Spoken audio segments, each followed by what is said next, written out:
Hello everyone, welcome back to our YouTube channel RNCC Nursing Online Coaching and Test Series। तो अभी RNCC के official platform पे meaning app पे हम क्या कर रहे हैं, एम्स नॉर्सेट 2023 जो जून में एग्ज़ाम हो रहा है उसके लिए हम टेस्ट सीरीज़ हमने शुरू की है। उसके अंदर टोटल 120 टेस्ट रखे हैं हमने, जो टेस्ट केवल आपको मॉर्निंग में लाइव मिलेगा और इवनिंग में आपको लाइव मिलेगा, और बाकी हमने प्लस 50 टेस्ट हमने और वहाँ पे ऐड किए हैं जो एम्स नॉर्सेट के अकॉर्डिंग 200 क्वेश्चंस के और 1/3 इसके अंदर नेगेटिव मार्किंग हमने रखी है। तो काफ़ी अच्छे एमसीक्यूज हमने बनाए हैं। एम्स के प्रीवियस ईयर के एमसीक्यूज भी हमने वहाँ पे दिए हैं, ताकि जो मोस्ट प्रोबेबल एमसीक्यू जो बार बार पूछे जा रहे हैं, रिपीट हो रहे हैं, वो सब भी वहाँ पे ऐड किए हैं। रैशनल्स भी दिए हैं। तो काफ़ी अच्छा हमने एक टेस्ट सीरीज़ बनाई है, तो प्राइस भी उसकी एकदम अफोर्डेबल रखी है। तो जो भी स्टूडेंट अपनी टेस्ट सीरीज़ को लेके काफ़ी सीरियस है तो वो अपना एक बार कंसीडर ज़रूर करें। आरएनसीसी के ऐप पे जाके देख सकते हैं आप। तो आज की क्लास जो हमारी रहेगी वो अगेन एक एमसीक्यू सेशन रहेगा, जिसके अंदर हम फिर से कुछ ओबीजी के एमसीक्यू के साथ में शुरू करेंगे। ठीक है, आज की क्लास तो और कुछ छोटे टॉपिक्स हम सोल्व कर लेंगे। शुरू करते हैं आज की अपनी क्लास को। फर्स्ट एमसीक्यू है अपना, to determine foetal position using Leopold's manoeuvre the first manoeuvre is to. ठीक है, फीटल पोजीशन को डिटरमाइन करने के लिए, पता लगाने के लिए हम क्या यूज़ करते हैं, लियोपोल्ड्स मैन्यूअर। ठीक है, कुछ प्रकार के मैन्यूअर्स होते हैं हमारे ओबीजी के अंदर पढ़ने में जो मदद करते हैं फीटल की पोजीशन को समझने में। तो उसमें से फर्स्ट मैन्यूअर क्या है, determine degree of moulding, moulding का पता लगाने के लिए, determine the position of foetus, determine what part of the foetus is in the fundus, fundus के अंदर क्या पार्ट है फीटस का, और locate the back arms and legs. अपन फर्स्ट मैन्यूअर से क्या असेस कर सकते हैं, ये आपसे एमसीक्यू में पूछा गया है।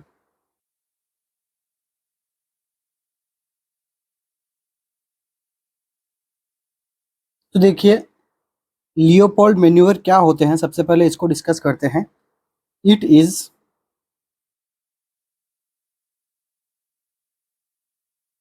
Is common and systemic way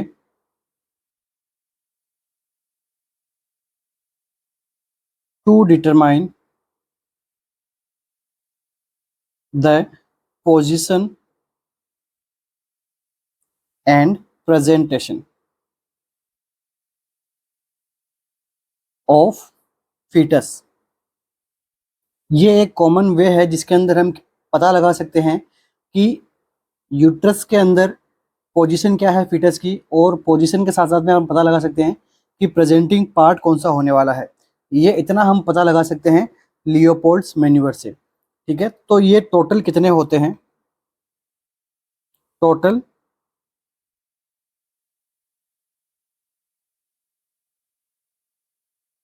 total Leopold's manure कितने होते हैं, 4। इसमें one by one upon discuss करेंगे और अपन आंसर की बात करेंगे।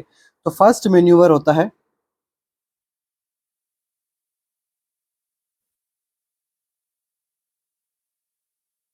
इसको हम कहते हैं, तो देखिए फर्स्ट मैन्यूअर को हम क्या कहते हैं, फंडल ग्रिप या फिर फर्स्ट लियोपोल्ड। ठीक है, फंडल ग्रिप से आप क्या समझते हो, देखिए इस टेस्ट के लिए हम क्या करते हैं, mother in supine position with dorsal recumbent and pillow under right hip. अब राइट हिप के नीचे पिलो रखने का क्या सेंस बनता है, to prevent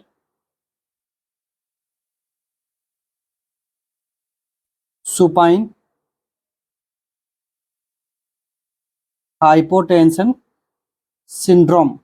supine hypotension syndrome किस प्रकार से होता है, जब सुपाइन पोजीशन लेते हैं। तो इसको प्रिवेंट करने के लिए क्या करोगे, टेस्ट करना पड़ेगा अपने को सुपाइन पोजीशन में। तो आप क्या कर दोगे, राइट हिप के नीचे पिलो लगा दोगे, या फिर कोई भी एक यहाँ पे असिस्टेंस अवेलेबल करके अपन वो लगा देते हैं यहाँ पे। ठीक है, तो इससे क्या होगा कि जो प्रेशर है वेना केवा से वो हट जाएगा और हाइपोटेंशन नहीं होगा। ठीक है। दूसरा, अगर आपसे पूछे कि सुपाइन हाइपोटेंशन सिंड्रोम से प्रिवेंट करने के लिए कौन सी पोजीशन देनी है, तो लेफ्ट लेटरल पोजीशन। तो देखिए फर्स्ट मैन्यूवर में क्या होता है,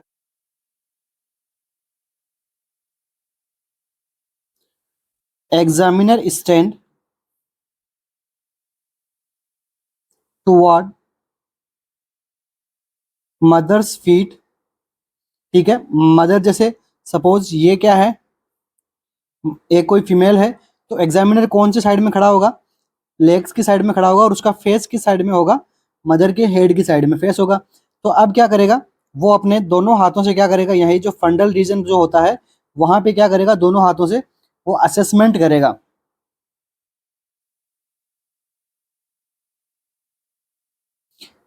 पालपेट द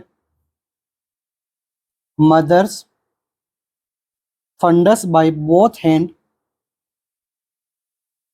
अब जब वो मदर के फंडस को पालपेट करता है, सपोज ये क्या है, ये यूट्रस है और यूट्रस के अंदर क्या है, यहाँ पे बेबी है। ठीक है। तो उसने क्या किया, यहाँ पे लेफ्ट हैंड, यहाँ पे राइट हैंड को यहाँ पे इसने रख के पालपेट किया और सपोज बेबी का हेड यहाँ पे अपर साइड में बेबी का हेड हो एंड लोअर साइड में क्या हो, बेबी के बटक्स। तो अब अगर उसको ये पोजिशन देखने को मिली तो क्या मीनिंग हो गया, इफ फाउंड, यहां से एमसीक्यू बनेगा देखो, इफ फाउंड राउंड मास, तो ये क्या इंडिकेट करेगा कि हेड है फंडल रीजन में। ठीक है। फंडल जो पार्ट है वहां पे क्या प्रेजेंट है, हेड प्रेजेंट है। और देखिए प्रेजेंटिंग पार्ट क्या है, वो क्या है, बटक्स।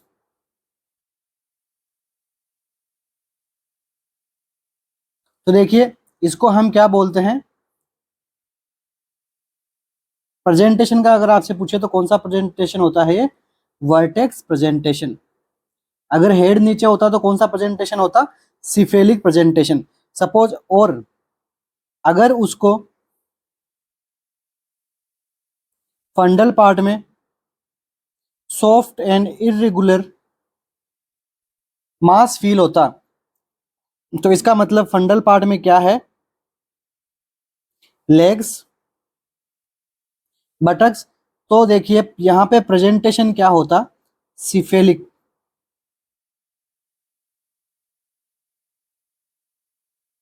ओके, समझ गए फंडल रीजन का क्या मतलब होता है। तो देखिए एमसीक्यू का आंसर क्या होगा, ऑप्शन नंबर सी। क्योंकि फंडल पार्ट से हम क्या लगा सकते हैं, फंडस में कौन सा पार्ट प्रेजेंट है उसका हम पता लगा सकते हैं, इसलिए अपना आंसर कौन सा बन गया, ऑप्शन नंबर फर्स्ट। तो ये यहाँ पे कंप्लीट होता है फर्स्ट मैन्यूअर। तो देखिए फर्स्ट मैन्यूअर को हमने डिस्कस कर लिया गया था। ये यहाँ पे फर्स्ट मैन्यूअर की इमेज है, यहाँ पे ऑप्शन नंबर ए में, कि फर्स्ट मैन्यूअर में क्या होता है। देखिए यहाँ पे हैंड कहाँ है एग्जामिनर का, फंडल पार्ट में। अब आप देखिए नीचे ऑप्शन, देखिए ऑप्शन नंबर ए नीचे देखिए, यहाँ पे जब एग्जामिनर ने अपना हैंड यहाँ पे एस्टैब्लिश किया है तो इसको यहाँ पे क्या फील हुआ है, देखिए एक तो यहाँ पे पैर है, ठीक है, इसकी वजह से यहाँ पे इसको इरेगुलरिटीज फील हुई है। दूसरा यहाँ पे सॉफ्ट फील होता है कुछ, ठीक है, soft and irregular, irregular mass feel होता है ना। तो यहाँ पे क्या है, एक्सट्रीमिटीज, या फिर अपन बात कर सकते हैं बटक्स। तो देखिए जब फंडल रीजन में बटक्स हो तो यहाँ पे प्रेजेंटिंग पार्ट क्या रहेगा, तो जब फंडल रीजन में बटक्स होता है तो प्रेजेंटिंग पार्ट हो जाएगा नीचे वाला। ठीक है। तो प्रेजेंटिंग पार्ट कौन सा हो जाएगा यहाँ पे, सिफेलिक। सिफेलिक जो हेड प्रेजेंट रहता है उसको हम क्या बोलते हैं, सिफेलिक प्रेजेंटेशन। तो फर्स्ट लियोपोल्ड मैन्यूवर से या फिर फंडल मैन्यूवर से अपन क्या पता लगा सकते हैं, प्रेजेंटेशन।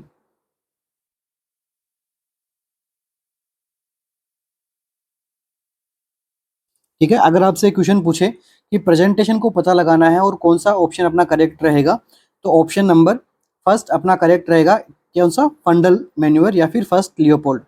अब बात करते हैं सेकंड लियोपोल्ड की। तो देखिए सेकंड लियोपोल्ड का दूसरा नाम क्या है,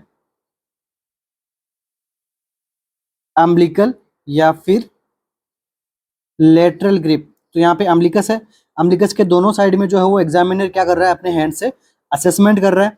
ठीक है, तो ये कौन सा लियोपोल्ड हो गया, सेकंड लियोपोल्ड। तो अब यहाँ पे क्या कर रहा है कि नीचे आप इमेज में देखिए, ऑप्शन नंबर बी वाली इमेज में देखिए, यहाँ पे एग्जामिनर को क्या फील हुआ है, एकदम सी शेप यहाँ पे कर्व फील हुआ है। लाइक एग्जामिनर को यहाँ पे क्या फील होता है, कर्वेचर। तो ये क्या डिनोट करेगा, पेशेंट बच्चे का बैक। ठीक है, और अगर यहाँ पे इस साइड के अंदर इसको क्या यहाँ पे फील हो रहा है, यहाँ पे इरेगुलरिटीज फील हो रही है, तो यहाँ पे अगर कर्वेचर की जगह क्या फील हो,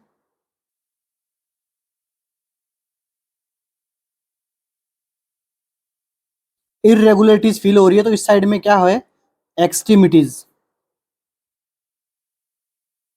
तो इससे हम क्या लगा, सेकंड प्रेजेंटेशन से हम क्या पता लगा सकते हैं, फीटल लाई। अगर एग्जामिनर आपसे एमसीक्यू पूछे कि फीटल लाई को पता लगाने के लिए कौन सा लियोपोल्ड मैन्यूवर बेस्ट होता है, तो कौन सा है, सेकंड या फिर अम्बिलिकल या फिर लेटरल ग्रिप मैन्यूवर। ठीक है, और देखिए बैक से क्या एमसीक्यू बन सकता है, बेस्ट फीटल हार्ट साउंड कहाँ पे सुनाई देता है, फीटल हार्ट की बैक साइड से। तो अपन ये भी पता लगा सकते हैं कि भाई बैक साइड की साइड में, तो क्या करो, लेटरल मैन्यूवर आप यहाँ पे अप्लाई करो और पता लगा लो कि फीटस की साइड कौन सी है। अब देखिए ऑप्शन सी में कौन सा है, थर्ड मैन्यूवर। इसको हम पावलिक मैन्यूवर भी हम कहते हैं। थर्ड मैन्यूवर को हम क्या कहते हैं, पावलिक मैन्यूवर या फिर थर्ड लियोपोल्ड। यहाँ पे हम क्या कर रहे हैं, सिंपाइसिस प्यूबिस वाले रीजन को अपन क्या कर रहे हैं, सप्रेस। और शब्द हम सप्रेस करते हैं, तो यहाँ पे देखिए जब हमने सप्रेस किया और हमें क्या फाउंड हो गया, हेड। सिंपाइसिस प्यूबिम को सप्रेस किया और हमें हेड फाउंड हो गया, तो मतलब इसका मतलब क्या होता है, नो एंगेजमेंट। यहाँ पे किसी भी तरह का अभी तक एंगेजमेंट नहीं हुआ है। तो एग्जामिनर आपसे एमसीक्यू पूछे कि थर्ड लियोपोल्ड मैन्यूवर से आप क्या पता लगा सकते हैं, एंगेजमेंट को।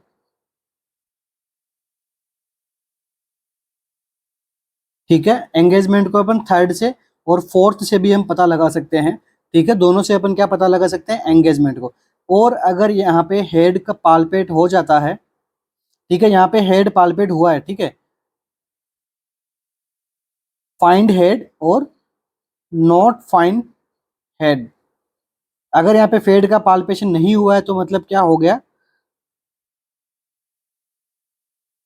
एंगेजमेंट यहाँ पे हो चुका है अभी तक। तो ये कौन सा पार्ट हो गया अपना, पावलिक मैन्यूवर या फिर थर्ड मैन्यूवर या फिर थर्ड लियोपोल्ड। अब बचा अपने पास में कौन सा, फोर्थ लियोपोल्ड।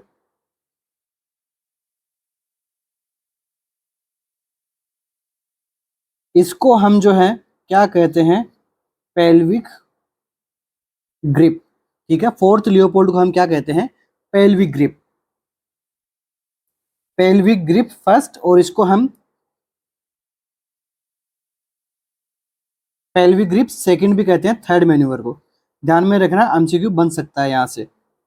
अब देखिए फोर्थ मैन्यूवर में क्या कर रहा है, देखिए फोर्थ मैन्यूवर में स्पेशली एग्जामिनर की पोजीशन कौन सी साइड में है, हेड साइड में वो खड़ा रहता है। और बाकी के ये जो तीनों मैन्यूवर है, यहाँ पे कौन सी पोजीशन में रहता है, फीट साइड में एग्जामिनर खड़ा रहता है। तो अकेला एक फोर्थ मैन्यूवर में एक एग्जामिनर जो है वो मेटरनल हेड साइड में खड़ा रहता है और अपने दोनों हैंड से क्या करता है, सिंपासिस प्यूबिस को असेस करता है। अब देखिए यहाँ पे इसके दोनों हाथ है, ये दोनों हाथ आगे जाके एक दूसरे से कनेक्ट हो जाते हैं, तो मतलब क्या देखने को मिलता है, इफ फाउंड कन्वर्जेंट। ठीक है, एक दूसरे से कनेक्ट हो चुके हैं, इसको हम क्या बोलेंगे, कन्वर्ज हो चुके हैं एक दूसरे में, इसको हम कहते हैं नो एंगेजमेंट। और अगर ये दोनों हैंड्स आगे जाके कन्वर्ज नहीं होते हैं, सीधे ही रहते हैं, इसको हम कहते हैं एंगेजमेंट। ठीक है, थर्ड एंड फोर्थ में थोड़ा कंफ्यूजन रहता है, दोनों से ही हम एंगेजमेंट का पता लगा सकते हैं, बट बेस्ट असेसमेंट के लिए कौन सा करना है, फोर्थ मैन्यूवर। एग्जाम में पूछे आपसे तो फोर्थ मेन्योर को करेक्ट करके आना बेस्ट असेसमेंट के लिए। इसीलिए इसको क्या कहा गया है, पेल्विक ग्रिप फर्स्ट, और ये कौन सा है, पेल्विक ग्रिप सेकंड। तो ये हो गया अपना Leopold manure.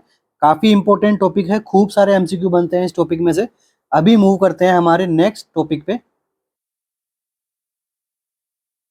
Which of the following doses of RH immunoglobulin ROGAM is appropriate for a pregnant patient at 28 week of gestation?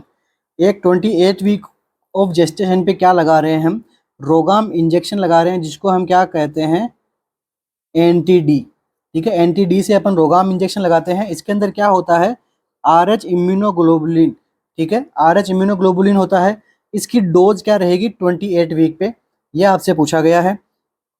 0.6 microgram in sensitized patient, 15 microgram in unsensitized patient, 30 microgram in a sensitized patient, या फिर 300 microgram in an unsensitized patient.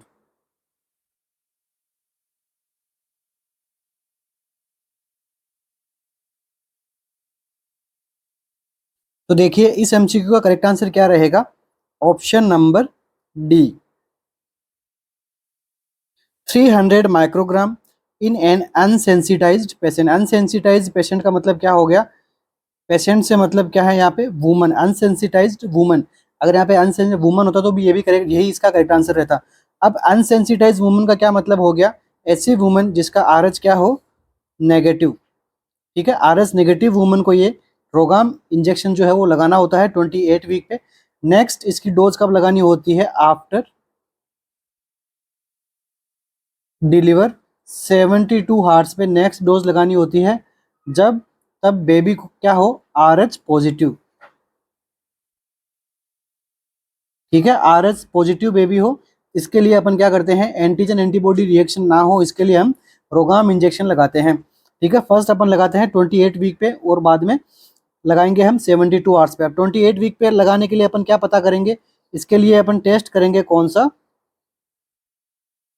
Indirect Coombs test. Indirect Coombs test में पता लग जाएगा कि mother की जो है वो आरएच कैसा है, नेगेटिव है, इससे भी हम पता लगा सकते हैं। दूसरा अपन ये एंटीजन एंटीबॉडी कॉम्प्लेक्स आगे जाके बनाएगा नहीं बनाएगा, ये भी अपन पता लगा सकते हैं। ठीक है, अब देखिए आरएच नेगेटिव आरएच पॉजिटिव में अगर कंफ्यूजन होता है तो मैं आपको एक सिंपल सा एक मैंने कैसे याद किया वो मैं आपको बताना चाहता हूँ। देखिए बच्चे जो होते हैं वो कैसे होते हैं, हमेशा ट्रूथ बोलते हैं। छोटे बच्चे होते हैं, उनको नहीं पता झूठ क्या होता है, क्या सच होता है, तो हमेशा वो सही बात ही कहते हैं। और जब मदर जो होती है वो उनसे बड़ी रहती है, उनको थोड़ा पता रहता है कि हाँ यहाँ पे मैं झूठ भी बोल दूंगी तो चल जाएगा। ठीक है, तो मदर जो है वो झूठ बोलने में सक्षम रहती है, बट बच्चा जो है हमेशा जो है वो ही बोलता है। ठीक है, तो ऐसे अपन याद सकते हैं, बच्चे जो है वो पॉजिटिव सोच रखते हैं और मदर जो है वो नेगेटिव सोच रखते हैं। तो आरएच इम्यूनोग्लोबुलिन रिएक्शन कब होगी, जब तब मदर नेगेटिव होगी और इसका जो बच्चा है वो कैसा होगा, पॉजिटिव। तो इस कंडीशन में क्या होता है, आरएच इनकम्पिटिबिलिटी हो जाती है, और जो है बच्चे के अंदर क्या होता है, इनटू बेबी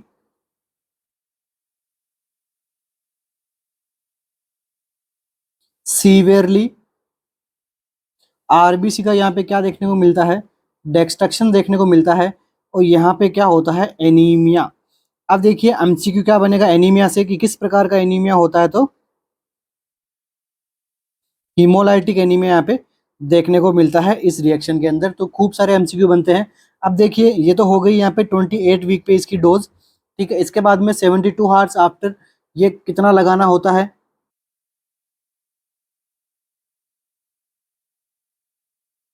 300 नैनो माइक्रोग्राम। ठीक है, 300 माइक्रोग्राम यहाँ पे लगता है। ये ध्यान में रखना, एमसीक्यू बना हुआ है बहुत बार, आगे भी बन सकता है। दूसरा, अगर इसका आपको इंटरनेशनल इंटरनेशनल यूनिट में पूछे तो 1500 इंटरनेशनल यूनिट। ठीक है, 300 ऑप्शन में नहीं रहे तो कितना रहेगा, 1500 इंटरनेशनल यूनिट। ठीक है, कौन से रूट से देना है, इंट्रामस्कुलर रूट से। किसको देना है, मदर को, बच्चे को मत लगा देना गलती से भी। ठीक है, मदर को लगाना है। ठीक है, तो ध्यान में रखना आरएच इम्यूनाइजेशन से। अब देखिए यहाँ पे अगर हमने आरएच इम्यूनाइजेशन उसको नहीं किया है बच्चे को, आरएच इम्यूनाइजेशन जो है वो बच्चे को नहीं लगाया गया, तो यहाँ पे देखिए कॉम्प्लिकेशन होती है, इसको हम कहते हैं इक्टेरस ग्रेविस नियोनेट्रम। इसको हम क्या कहते हैं? Icterus gravis neonatorum. इसका क्या मतलब होता है? Foetus die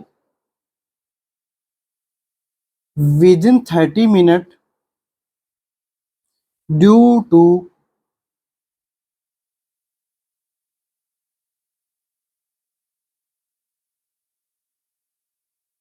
haemolytic jaundice. इसकी वजह से फीटस जो है वो डाई हो सकता है अगर इम्यूनाइजेशन प्रॉपर तरीके से नहीं लगाया जाता है तो। नेक्स्ट, यहाँ पे अगर इम्यूनाइजेशन से काम नहीं हुआ तो हमें क्या करना पड़ सकता है? मैनेजमेंट के लिए बता रहा हूँ, मैनेजमेंट किस प्रकार से करोगे? तो एक्सचेंज ट्रांसफ्यूजन से।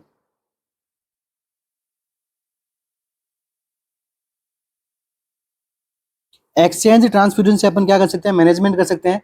एक्सचेंज ट्रांसफ्यूजन में हम करेंगे क्या? ये एग्जाम में एमसीक्यू बनता है कि एक्सचेंज ट्रांसफ्यूजन में हम करते क्या है। तो अपन क्या करते हैं? ब्लड लगाते हैं बच्चे को। कौन सा लगाएंगे? आरएच नेगेटिव वाला ग्रुप ओ ब्लड। ठीक है, सीधी सी बात है, तो ओ नेगेटिव ब्लड अपन यहाँ पे बच्चे को स्टार्ट करते हैं। अब देखिए यहाँ से भी एग्जाम में एमसीक्यू बना हुआ है। First MCQ, second MCQ, third MCQ. यहाँ से एग्जाम में क्या एमसीक्यू बनता है कि एक्सचेंज ट्रांसफ्यूजन किस प्रकार करोगे। ठीक है, रेट क्या रहती है? ऐसे तो है नहीं कि भाई एक बार में आप सारा ब्लड जो बच्चे का निकाल लोगे फिर आप इन्फ्यूज करोगे, ऐसे तो बच्चा मर जाएगा। तो 1 time 10 ml of blood withdrawal from umbilical when and replace by the same. ठीक है, बाय द सेम अमाउंट में हमने क्या करना है? रिप्लेस करना है। इस प्रकार से हम जो है 80 to 90% तक जो है अपन फीटल ब्लड को एक्सचेंज कर सकते हैं और उसकी जान बचा सकते हैं बच्चे की। अब देखिए एक दो टॉपिक और बता देता हूँ। एक्सचेंज ट्रांसफ्यूजन करना कब है, कब हमें इसकी नीड पड़ेगी? नीड फॉर एक्सचेंज ट्रांसफ्यूजन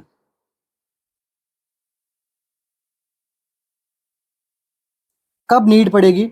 हम इसके लिए क्या करते हैं? टेस्ट वगैरह करवाते हैं। तो सबसे पहले अपन क्या करते हैं? हीमोग्लोबिन का लेवल चेक करते हैं। कौन सी हीमोग्लोबिन का? अम्बिलिकल कोर्ड से हम ब्लड लेंगे, उसको हम असेस करेंगे। अगर उसका लेवल << पर डीएल आएगा तो हमें क्या करना है? एक्सचेंज ट्रांसफ्यूजन शुरू करना है। अगर हमने इसका किया बिलिरुबिन लेवल, ये भी कहाँ से अपन ब्लड कलेक्ट करेंगे? अम्बिलिकल कोर्ड से। और bilirubin level more than 4 to 5 mg/dl, मिलीग्राम/dl आता है तो हमें एक्सचेंज ट्रांसफ्यूजन करना होता है। और हम क्या देखते हैं? और ये जो बिलिरुबिन लेवल है इसका लेवल भी राइज कितना होता है? मोर देन 1 mg/dl से अगर राइज हो रहा है पर आवर, तो ये इंडिकेट करेगा कि आप जल्दी से जल्दी क्या कर दो? एक्सचेंज ट्रांसफ्यूजन स्टार्ट कर दो और बेबी की जान बचा लो। तो ये कुछ टॉपिक है अपना। ठीक है, फर्स्ट टॉपिक हमने सोल्व कर लिया था लियोपोल्ड के बारे में। लियोपोल्ड मैन्यूवर से एमसीक्यू बनता है भाई। सेकंड हमने आज पढ़ लिया है रोगाम। नेक्स्ट टॉपिक अपना आज का next MCQ, which of the following conditions is common in pregnant patient in the second trimester of pregnancy? कौन सी ऐसी कॉमन कंडीशन है जो प्रेग्नेंट फीमेल्स में होती है, specially in second trimester? Second trimester में कौन सी प्रॉब्लम होगी? ब्रेस्ट एब्सेस होगा, मेटाबॉलिक एसिडोसिस देखने को मिलेगा, या फिर फिजियोलॉजिकल एनीमिया देखने को मिलेगा, या फिर रेस्पिरेटरी एल्कलोसिस देखने को मिलेगा। सेकेंड ट्राइमेस्टर में क्या हमें देखने को मिलता है? तो देखिए सेकेंड ट्राइमेस्टर में क्या होता है? फिजियोलॉजिकल एनीमिया है वो मोस्ट कॉमन रहता है वुमेन्स में होने के लिए। ठीक है, फिजियोलॉजिकल एनीमिया क्यों होता है? क्योंकि सेकेंड ट्राइमेस्टर के अंदर क्या देखने को मिलता है? ब्लड वॉल्यूम का लेवल जो है वो इंक्रीज देखने को मिलता है मदर में। ठीक है, तो जब ब्लड वॉल्यूम का लेवल बढ़ जाएगा इन कंपेरेटिवली टू हीमोग्लोबिन, तो यहाँ पे क्या हो देखने को मिलेगा, हीमोडाइल्यूशन। ठीक है, यहाँ पे जो है ब्लड वॉल्यूम का लेवल बढ़ जाएगा, किसका, प्लाज्मा का। अब प्लाज्मा की कंपेरेटिव में हीमोग्लोबिन का यहाँ पे लेवल उतना ही रहता है।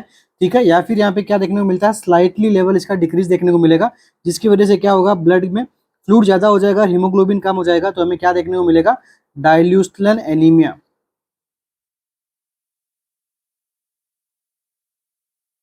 या फिर इसको हम कहते हैं फिजियोलॉजिकल एनीमिया। ठीक है, तो इस कंडीशन में हम क्या करते हैं, increase the dose of iron. ठीक है, आयरन रिक्वायरमेंट यहाँ पे बढ़ जाती है बॉडी की, क्योंकि हीमोग्लोबिन का लेवल कंपेरेटिवली कम होता है ब्लड वॉल्यूम से, इसलिए यहाँ पे अपन क्या कहते हैं, आयरन की टेबलेट्स की डोज यहाँ पे बढ़ाई जाती है। ठीक है, ये कितना पहुंच जाता है, 10.5 ग्राम पर डीएल तक, ये इससे नीचे अगर पहुंच जाता है सेकेंड ट्राइमेस्टर में, इसे हम क्या बोलते हैं, फिजियोलॉजिकल एनीमिया। बाकी ये टॉपिक हम physiological changes of in pregnancy अपन पढ़ेंगे, तब मैं कंप्लीट इसको डिस्कस कर दूंगा। नेक्स्ट एमसीक्यू अपना, oligohydramnios is a condition when amniotic fluid is less then.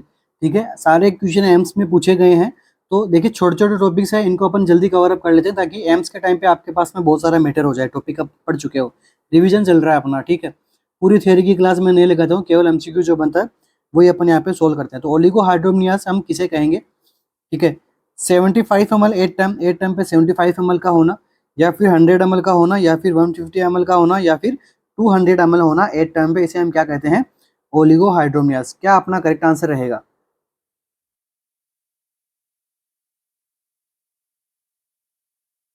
तो देखिए अभी अपना टॉपिक क्या रहेगा, amniotic fluid.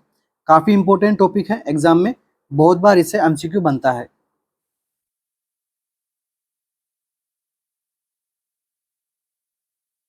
Important part of pregnancy and foetal development के लिए। ठीक है, ये काफी इंपॉर्टेंट पार्ट है अपने प्रेगनेंसी और फीटल के डेवलपमेंट के लिए। तो एमनियोटिक फ्लूइड को अपन दूसरे नाम से क्या नाम से अपन कहते हैं, लीकर एमनी। ठीक है, लीकर एमनी भी अपन कहते हैं, यहाँ पे अपन एमनियोटिक फ्लूइड नहीं देखे, लीकर एमनी भी आपको एग्जाम में दे सकता है। अभी हम डिस्कस करते हैं इसके कैरेक्टरिस्टिक्स के बारे में, क्योंकि एमसीक्यूज वगैरह हैं वो यहीं से बनते हैं मोस्टली। तो देखिए कैरेक्टरिस्टिक्सली, नॉर्मल इनटू प्रेगनेंसी। अगर प्रेगनेंसी नॉर्मल है तो किस प्रकार के कलर यहाँ पे देखने को मिलेगा। ठीक है, कलर की मैं बात कर रहा हूँ, तो नॉर्मल प्रेगनेंसी में किस प्रकार का कलर रहता है, कलरलेस और वाटरी कलर यहाँ पे जो है इसका एमनियोटिक फ्लूइड का रहता है नॉर्मल। ठीक है, बट एट टाइम इसका कलर थोड़ा चेंज हो जाता है। यहाँ पे क्या कलर रहता है, पेल स्ट्रो कलर। एमसीक्यू बना हुआ है कि एट टर्म पे एमनियोटिक फ्लूइड का कलर कैसा रहता है, पेल स्ट्रो कलर का यहाँ पे कलर देखने को मिलता है। अब पेल स्ट्रो कलर क्यों होता है, ड्यू टू लेनुगो एंड वर्निक्स कैसियोसा। ठीक है, लेनुगो, लेनुगो क्या होते हैं, हेयर्स होते हैं बच्चे के। ठीक है, कैसियोसा मतलब स्किन जो उतरती है। ठीक है, बच्चे की स्किन से जो स्किन हटती रहती है उसको अपन क्या कहते हैं, वर्निक्स कैसियोसा। तो जो लेनुगो और हेयर्स की वजह से इसका कलर कैसा रहता है, पेल स्ट्रो कलर का यहाँ पे एट टर्म पे देखने को मिलता है। इसके बाद में देखिए इसकी नॉर्मल पीएच, पीएच कितनी रहती है, 7.2। स्लाइटली ये कैसा रहता है, एल्कलिन। इसके बाद में देखिए इसकी ऑस्मोलैरिटी, हर लाइन में एमसीक्यू है, ऑस्मोलैरिटी कितनी होती है, 250 मिली ओस्मोल पर लीटर। 250 मिली ओस्मोल पर लीटर इसकी क्या रहती है, ऑस्मोलैरिटी रहती है। अभी हम डिस्कस करेंगे क्या, वॉल्यूम। ये अपन ने क्या डिस्कस किया, नॉर्मल कैरेक्टरिस्टिक्स। अब हम बात करते हैं वॉल्यूम की।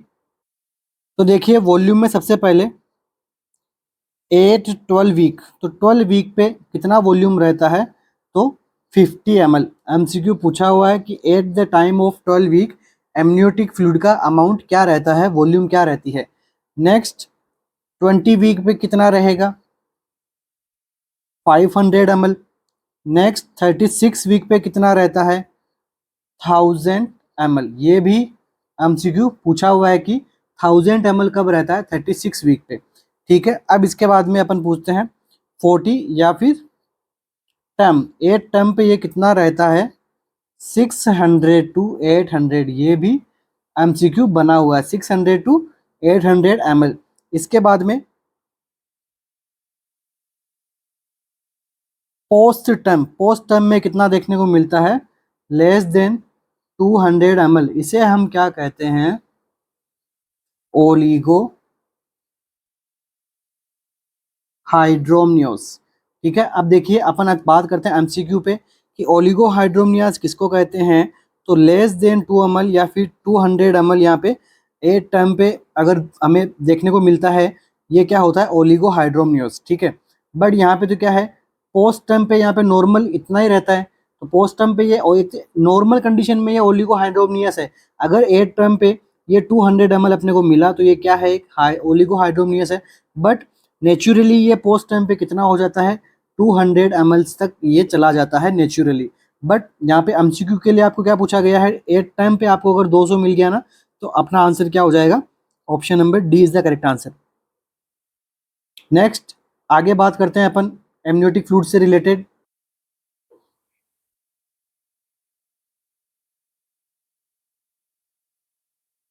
Abnormal colour of amniotic fluid. Amniotic fluid के अब क्या क्या एबनॉर्मल कलर देखे जा सकते हैं।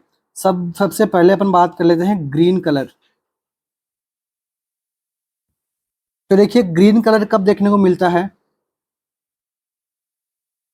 मेकोनियम स्टैंड की वजह से। देखिए मेकोनियम, अगर एमनियोटिक फ्लूइड में मेकोनियम निकलता है तो उसका भी एक रीज़न होता है। यहाँ पे क्या होता है, बच्चे को यहाँ पे क्या होता है, स्ट्रेसफुल कंडीशन में अगर बच्चा जाता है तो वहाँ पे क्या होता है, वहाँ पे एनल स्फिंक्टर लूज हो जाता है बच्चे का।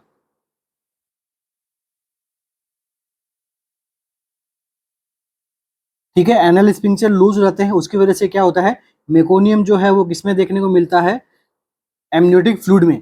अब जब मेकोनियम को बच्चा एमनियोटिक फ्लूइड को बच्चा क्या करता रहता है, स्वेलो करता रहता है, इंगल्फ करता रहता है, जिसकी वजह से वापस वो जब एक तो ये मेकोनियम कैसा होता है, ग्रीनिश कलर का।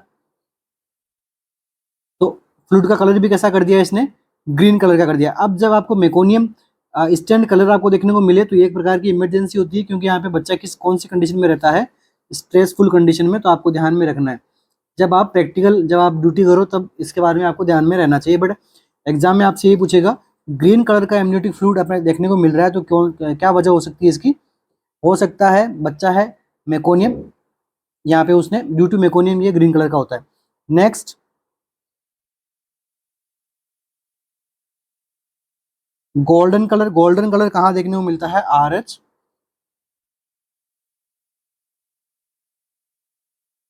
इनकम्पिटिबिलिटी में। ठीक है, गोल्डन कलर कब देखने को मिलेगा, RH इनकम्पिटिबिलिटी में। नेक्स्ट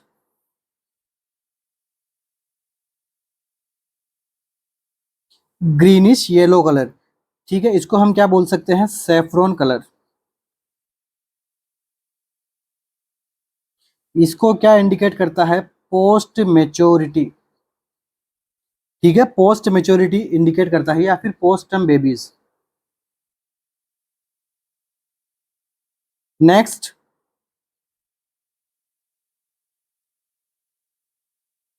डार्क रेड कलर का आपको अगर एमनियोटिक फ्लूइड दिख रहा है तो इसका क्या मतलब होता है, हेमरेज। वे भी कौन सी टाइप का, कंसील्ड हेमरेज, लाइक छिपा हुआ हेमरेज। ठीक है, अब नेक्स्ट डार्क ब्राउन या फिर टोबैको कलर का अगर एमनियोटिक फ्लूइड आपको देखने को मिला तो इसका क्या मतलब होता है, इंट्रा यूटेराइन डेथ हो चुकी है बच्चे की। तो ये इंपॉर्टेंट टॉपिक है एमनियोटिक फ्लूइड और उससे रिलेटेड कुछ एमसीक्यूज। अब देखिए यहाँ पे आपको दो टर्म डिस्कस करनी पड़ेगी, पोली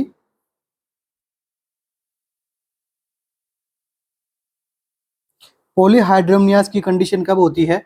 जब amniotic fluid more than 2000 ml हो जाता है।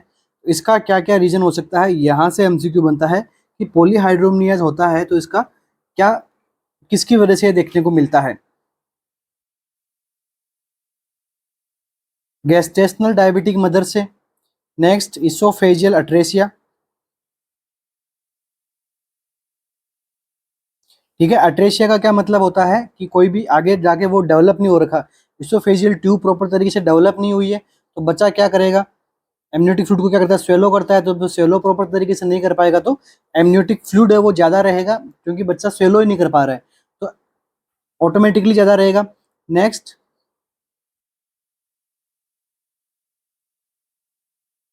रीनल एम्पेयरमेंट में देखने को मिल सकता है, और down syndrome.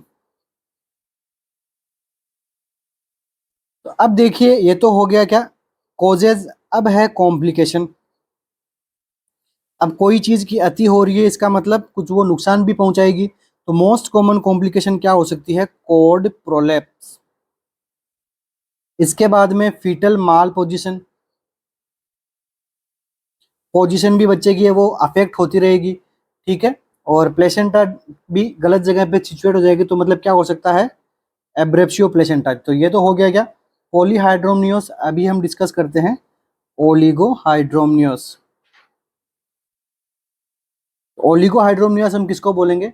Less than 200 ml 8 time, ये भी 8 टाइम, दोनों हम 8 टाइम की बात कर रहे हैं।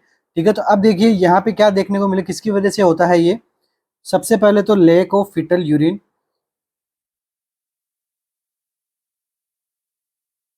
सेकंड वन क्या देखने को मिल सकता है आपको?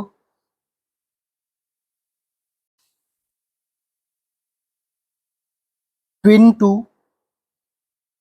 Twin transfusion syndrome. इसके अंदर क्या होता है, एक बच्चे को तो खूब सारा एमनियोटिक फ्लूइड मिल जाता है, और एक बच्चे को जो है वो एमनियोटिक फ्लूइड कम देखने को मिलता है, तो उसके लिए वो क्या हो गया? ओलिगोहाइड्रोमनियस। जो एक बच्चा रहता है वो अपना क्या यहाँ पे डोमिनेंस ही दिखाता है। ठीक है, तो इसकी वजह से वो साथ साथ में क्या कर जाता है, सेकंड वाले बच्चे को भी डेथ कर सकता है। तो ये क्या होता है? Twin to twin transfusion syndrome. Next, इसकी कॉम्प्लिकेशन। अगर डिक्रीज रहेगा तो बच्चा क्या है? फीटल डिस्ट्रेस में चला जाएगा। इसके ज़्यादा कुछ मेजर कॉम्प्लिकेशंस के अंदर आप यही देख सकते हो कि आपको क्या करना है, फीटल हार्ट रेट को मॉनिटर करते रहना है, क्योंकि डिस्ट्रेस में जाने का पता सबसे पहले कैसे लगेगा? फीटल हार्ट रेट को। और अगर ओलिगोहाइड्रोमनियस हो गया है तो आप क्या कर दो,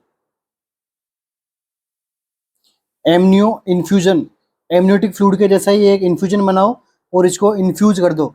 तो इसके अंदर क्या क्या अपन लगा सकते हैं? वार्म सेलाइन। इसके बाद में आरएल को अपन दोनों को मिक्स करके अपन लगा सकते हैं। नेक्स्ट टॉपिक अपना, नेक्स्ट एमसीक्यू।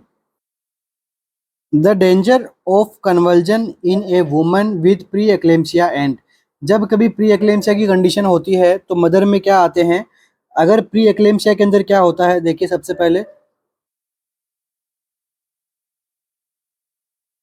प्रोटीनूरिया देखने को मिलता है, एडिमा देखने को मिलता है, और थर्ड वन क्या देखने को मिलता है? हाइपरटेंशन। ये कंडीशन कौन सी होती है? प्री एक्लेम्सिया की।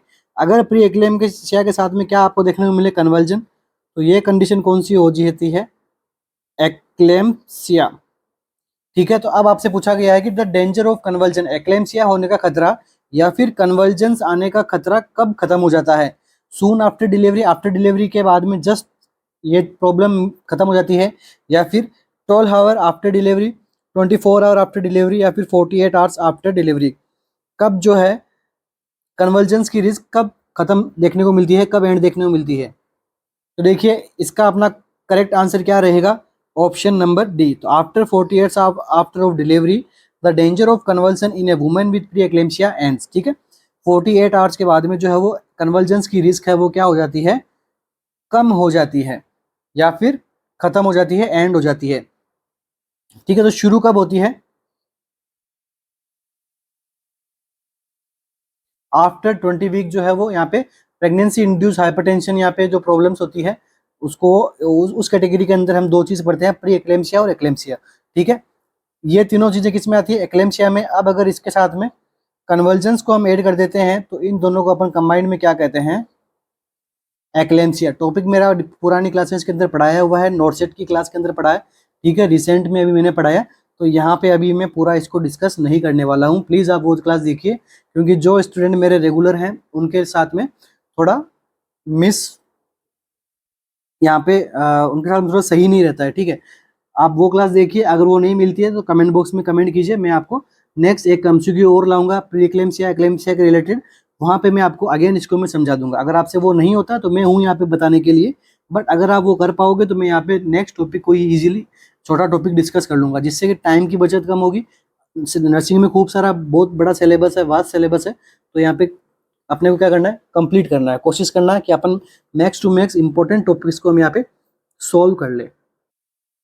नेक्स्ट एमसीक्यू क्या है अपना, the shape of brim of गायनेकोइड pelvis, ठीक है। अपने पेल्विस के टॉपिक पढ़ा था, उसके अंदर हमने ये नहीं पढ़ा था गायनेकोइड प्लेटिपोइड पेल्विस कहाँ होते हैं, कैसे होते हैं, ये टॉपिक रह गया था। एमसीक्यू बना हुआ है, जैसे ये एमसीक्यू बना है एम्स के अंदर, the shape of brim of गायनेकोइड pelvis, गायनेकोइड pelvis की शेप कैसी होती है, फ्लैट, ओवल, राउंड या फिर ट्राइएंगुलर। तो देखिए छोटा सा टॉपिक है, पेल्विस के टाइप्स के बारे में अपन देख लेते हैं। तो देखिए गायनेकोइड पेल्विस से एमसीक्यू आया है, तो इसकी शेप कैसी रहती है, राउंड शेप, ठीक है। तो गायनेकोइड पेल्विस की यहाँ पे शेप कैसी देखने को मिलती है, राउंड शेप यहाँ पे देखने को मिलती है। इसके बाद में देखिए नेक्स्ट टाइप कैसा होता है, एंड्रॉइड पेल्विस। तो एंड्रॉइड पेल्विस की शेप कैसे देखने को मिलती है, हार्ट शेप। इसके बाद में नेक्स्ट टाइप कौन सा होता है, एंथ्रोपोइड। एंथ्रोपोइड पेल्विस कैसा होता है, ओवल शेप। नेक्स्ट प्लेटिपोइड कैसा होता है, ट्रांसवर्स, ट्रांसवर्स ओवल शेप का होता है, ठीक है। और ये कैसा होता है, एंटीरियर पोस्टीरियर ओवल शेप का होता है, लाइक इस प्रकार से, और ये इस प्रकार से देखने को मिलता है। एंड एंड्रॉइड पेल्विस का शेप हमें इस प्रकार से देखने को मिलता है, और ये कैसा रहता है, ये एक एकदम ऐसे राउंड रहता है, ठीक है, गोल रहता है, ठीक है। तो ये मोस्ट कॉमन गायनेकोइड पोलिस किस में देखने को मिलता है, वुमेन्स में, पूछा गया एमसीक्यू। ठीक है, तो इसी के साथ ही आज की अपनी क्लास को कंप्लीट करते हैं। आशा करते हैं आपको वीडियो लेक्चर्स काफ़ी अच्छा लगा हो, और ये जो अपन अभी अपना पैटर्न चला रहे हैं, ये पैटर्न भी आपको, इससे आप संतुष्ट हो रहे हों, सेटिस्फाई आप मैं आपको कर पा रहा हूँ टॉपिक से, डिस्कशन से, ठीक है। और लास्ट में जाते जाते मैं आपको ये बताना चाहूँगा, हमारी एक नोटसेट के लिए स्पेशल टेस्ट सीरीज स्टार्ट की गई है, जिसके अंदर हम क्या करते हैं, मंडे टू फ्राइडे हम क्या करते हैं, मॉर्निंग में एक लाइव टेस्ट रखते हैं, दूसरा इवनिंग में भी एक लाइव टेस्ट रखते हैं, ठीक है। और सैटरडे एंड संडे, ठीक है, सैटरडे संडे, जैसे अभी आईपीएल चल रहा है, तो सैटरडे संडे क्या होता है, यहाँ पे अपने को दिन में, एक दिन में 2 मैच आपको देखने को मिलते हैं। तो सैटरडे संडे क्या है अपने पास में, मेगा प्री नोटसेट टेस्ट, ठीक है, मेगा प्री नोटसेट टेस्ट हम चला रहे हैं, ठीक है। उसके अंदर आपको क्या रहेगी, 200 एमसीक्यूज देखने को मिलेंगे, साथ में 1/3 की वहाँ पे आपको नेगेटिव मार्किंग देखने को मिलती है, ठीक है। ये कब होगा, सैटरडे संडे। तो ये टेस्ट कितने हैं, 120 प्लस टेस्ट ये हैं आपके, एंड 50 टेस्ट प्लस आपको ये मेगा नोटसेट टेस्ट सीरीज आपको देखने को मिलेगी। टोटल एक कंबाइंड हमने इसके लिए अपन ने एक अफोर्डेबल प्राइस रखी है। उस प्राइस को जानने के लिए आपका करना पड़ेगा, आरएनसीसी की ऐप पे आपको जाना होगा, जो आप डाउनलोड कर सकते हो प्ले स्टोर से, ठीक है। कुछ काम की चीज़ें भी डाउनलोड कर लिया करो, जो आपका करियर बना देगी, ठीक है। तो wish you all the best, thank you so much बने रहने के लिए। मिलते हैं अपनी नेक्स्ट क्लास के अंदर कुछ और बेहतरीन टॉपिक्स के साथ में। Thank you.